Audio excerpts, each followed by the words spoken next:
Olá, moçada! Vamos estudar a tabela periódica.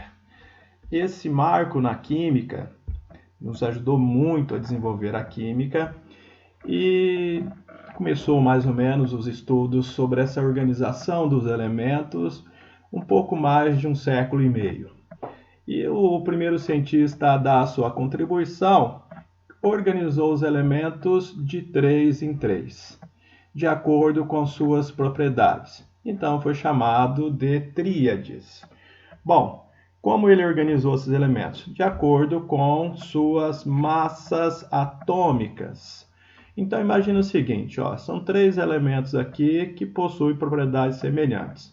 Vamos começar pelo cloro, que possui massa 35.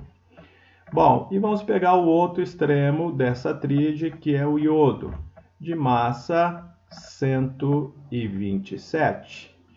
Ele acreditava que se ele somasse essas duas massas e dividisse por 2, ele teria então o valor da massa do elemento central, o elemento que fica no meio da tríade, né? No caso, o bromo. Bom, as coisas evoluem. E dentro dessa ideia, um outro cientista resolveu organizar os elementos em ordem de massa atômica, né? Uma ordem crescente de massa atômica, comparando com as semelhanças que havia entre os elementos.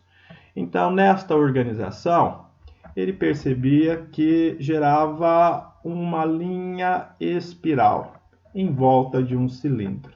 Chamou então de parafuso de telúrio. Bom, dentro da evolução da tabela periódica vem algo bem bonitinho, né? As leis das oitavas. Bom, gente, isso é história da química. Esse cientista observou que era possível organizar os elementos de acordo com suas propriedades semelhantes em grupos de 8 elementos. Bom, de acordo com as notas musicais. Então temos lá Dó, Ré, Mi, Fá, Sol, Lá, Si. E aí, de acordo com essas notas musicais, ele criava os grupos, né? O grupo Dó, o grupo Ré, Mi e assim por diante. Bom, mas quem deu uma grande contribuição na construção da nossa tabela periódica foi um russo, o Dmitri Mendeleev. Ele colocava nas paredes do seu laboratório fichas com o símbolo e o nome dos elementos e suas características. E conforme ele ia estudando e percebendo essas propriedades, ele ia reorganizando.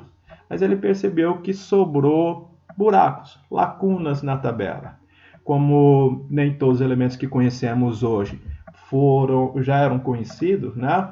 Então ele acreditava que em algum momento alguém iria descobrir aquele elemento e seria colocado então naquela posição. Bem inteligente, né? Mas o que faz a tabela do Mendeleev ser a tabela mais próxima da atual tabela que temos hoje e que confere às descobertas dele o título de pai da tabela periódica, foi que ele colocou os elementos em filas horizontais e colunas verticais. E colocou os elementos em uma ordem crescente de massa atômica. Bom, mas o Mendeleev errou exatamente nesse ponto. Ao colocar as massas atômicas crescentes, ele não levou em consideração o fato de que existem isóbaros, elementos diferentes, mas que contêm a mesma massa. Foi aí que veio o britânico Henry Moseley. O Henry Moseley, ele que morreu em combate durante a Primeira Guerra Mundial, ele então observou que o que identificava o elemento não era a massa atômica, e sim o seu número atômico. O que é o número atômico? Bom, meus queridos, o número atômico é o número de prótons. prótons que encontram-se aonde mesmo? Isso mesmo, no núcleo do elemento. Então, é o número de prótons que identifica um elemento. Então, se eu tenho dois átomos com o mesmo número de prótons, são dois átomos do mesmo elemento.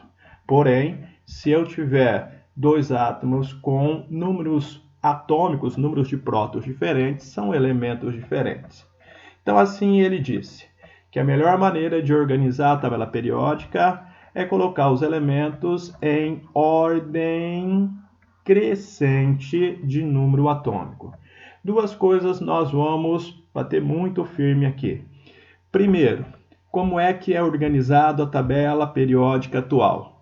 Em ordem crescente de número atômico. Segundo, o elemento é identificado pelo seu número atômico, ok? Até agora nós vimos o histórico da tabela periódica, certo? Daqui a pouquinho, na nossa próxima aula, ainda neste assunto, veremos como a tabela é organizada. Um abraço, estudem, até já!